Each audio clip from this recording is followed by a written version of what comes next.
वसुंधरा सरकार के भ्रष्टाचार की जांच की मांग को लेकर अनशन करने वाले सचिन पायलट को अपूर्व मंत्री और विधायक रघु शर्मा का समर्थन मिल गया है। रघु शर्मा सचिन पायलट के बयान के समर्थन में उतर आए हैं। उन्होंने कहा कि वसुंधरा सरकार के भ्रष्टाचार के बड़े मुद्दे थे, सरकार को उन पर कार्रवाई करनी चाहिए। रघु शर्मा ने सोमवार को विधायकों से संवाद कार्यक्रम में जाने से पहले मीडिया से बातचीत में कहा कि पूर्ववर्ती वसुंधरा सरकार में बड़े बड़े स्कैम हुए थे। मैंने उस वक्त 1 साल में ही लोकसभा और विधानसभा का चुनाव जीता था।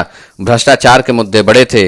रघु शर्मा ने कहा, हमारी सरकार की भ्रष्टाचार के प्रति जीरो टॉलरेंस की नीति रही है। 5 साल हमारी सरकार ने भ्रष्टाचार के खिलाफ खूब एक्शन लिए, लेकिन पूर्ववर्ती सरकार के भ्रष्टाचार पर भी कार्रवाई होनी ही चाहिए।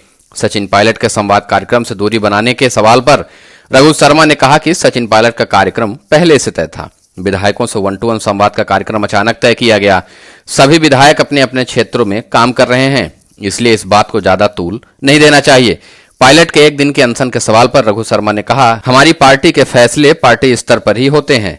अनशन पर अगर प्रदेश प्रभारी बयान दिया है तो इस पर वही कुछ बता सकते हैं, लेकिन हमारी पार्टी में जो भी फैसला होता है पार्टी हाईकमान करता है। हाईकमान जो जिम्मेदारी देता है उसे निभाना पड़ता है। 1-to-1 संवाद कार्यक्रम पर शर्मा ने कहा कि चुनाव में कुछ महीने का समय बचा है, इसलिए जमीनी फीडबैक लिया जा रहा है। विधायकों, विधानसभा चुनाव प्रत्याशी रहे नेताओं के अलावा पार्टी के अन्य नेताओं, जनप्रतिनिधियों और स्थानीय निकाय के प्रतिनिधियों से भी संवाद किया जाएगा। इसमें 24 अप्रैल से शुरू हो रहे महंगाई राहत शिविर पर भी चर्चा होने वाली है।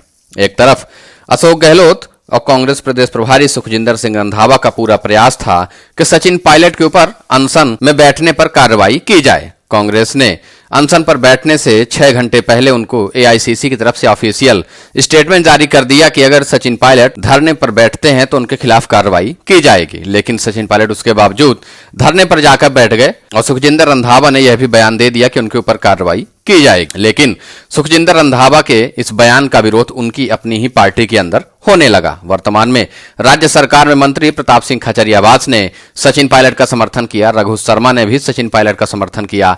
ये दोनों दिग्गज नेता अशोक गहलोत के खास माने जाते हैं। पहले ये नेता सचिन पायलट के कैंप के थे, लेकिन 2020 की बगावत के समय ये सभी नेता अशोक गहलोत के पाले में जा बैठे। अशोक गहलोत से अब इनकी नाराजगी चुनाव के पहले दिखने लगी है।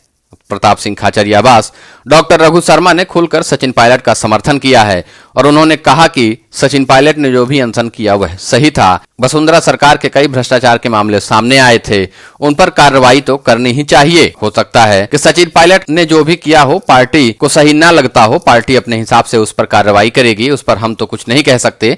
लेकिन वसुंधरा सरकार में जो भ्रष्टाचार हुए थे उन मामलों को तो उठाना ही चाहिए, उन सभी पर एक्शन भी होना चाहिए। तो अब सचिन पायलट को गहलोत सरकार के मंत्री खुलकर समर्थन दे रहे हैं और उनके पक्ष में बयान देते नजर आ रहे हैं। सचिन पायलट की ताकत इससे लगातार बढ़ती चली जा रही है। कांग्रेस हाईकमान भी सचिन पायलट के ऊपर कार्रवाई करने की हिम्मत अब नहीं जुटा पा रहा।